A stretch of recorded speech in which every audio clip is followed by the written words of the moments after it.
namumunga. Lalo pa kung humaba or pinahaba nyo ang alin ng inyong mga pasensya.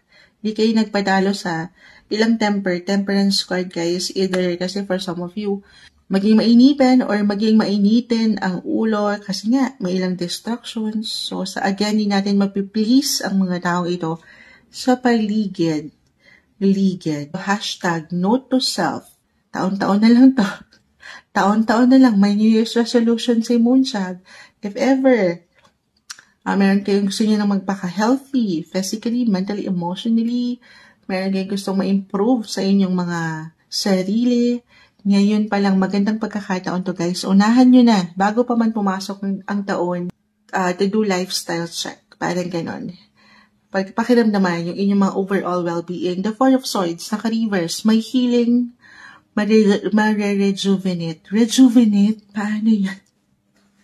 Pero yes, may heal. Physically, mentally, emotionally. Or maybe this is a message nga po, a reminder, more me time, more on self-care, self-love. Magpaganda, magpaspa, magpahinga, deserve nyo yan sa inyong paraan.